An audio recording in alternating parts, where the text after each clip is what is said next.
Price லார்டுங்க.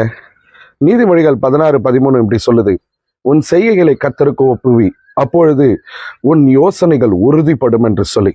ஆங்கிலத்தில் commit thy works unto the Lord and thy thoughts shall be established என்று சொல்லப்படுகிறது. Commit, இந்த commit என்கிற வார்த்தைக்கு எபிரேய பதத்தில் கலால் என்று சொல்லப்படுகிறது. அப்படின்னா என்ன தெரியுமா? நம்முடைய வாழ்க்கையை, நம்முடைய காரியங்களை கர்த்தரிடத்துல உருட்டி வை என்று அர்த்தம். எனக்கு அன்பான தேவ பிள்ளைகளே, நம்முடைய வாழ்க்கையில நம்ம எதை செய்தாலும் அது தேவனுடைய கரத்துல நம்ம வைக்க வேண்டுங்க. கர்த்தரிடத்துல நம்ம ஒப்பு கொடுக்கும் பொழுது நாம என்ன யோசித்து நம்முடைய சிந்தனைகளிலே, நம்முடைய அறிவினாலே, நம்முடைய நினைவுகளினாலே நாம என்ன செய்தாலும் அதை கர்த்தர் தான் ஆசீர்வதித்து கொடுப்பார். அவரால் மாத்திரம்தான் அதை நிறைவேற்றி கொடுக்க முடியும். நீங்க நிறைய யோசிக்கலாங்க, யோசிச்சதெல்லாம் செய்ய முடியுமா அப்படின்னா நிச்சயம் முடியாதுங்க.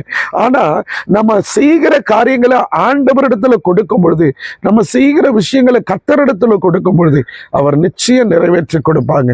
நெகேமியா என்கிற ஒரு மனுஷனை குறித்து நம்ம வேதாகமத்துல வாசிக்கிறோம். கர்த்தருடைய பட்டணம் அழிக்கப்பட்டு இருப்பதை அவர் கேள்விப்பட்டு மிகவும் கவலைப்படுகிறார். ராஜாவினிடத்திலே அவனுக்கு தயவு உண்டாயிருக்கிறது. அவர் சொல்லுகிறார், கர்த்தருடைய கரம் என் மேல இருப்பதனால ராஜாவினுடைய கண்களிலே எனக்கு தயவு உண்டானது என்று சொல்லி இதை நான் அறிவித்த பொழுது இந்த நல்ல வேலைக்கு தங்கள் கைகளை கொடுத்தார்கள், எல்லாரும் உடன்பட்டாங்க அப்படின்னு சொல்றார். நீங்க தேவனிடத்துல நீங்க உங்க காரியங்களை ஒப்பு கொடுப்பீங்கன்னா அது நிச்சயம் நிறைவேறுங்க. நீங்க யோசிக்கிறதுக்கு மேல கர்த்தர் செய்து கொடுப்பார். உங்க காரியங்கள் வாய்க்கும். நீங்க ரொம்ப நல்லா இருப்பீங்க. God bless you.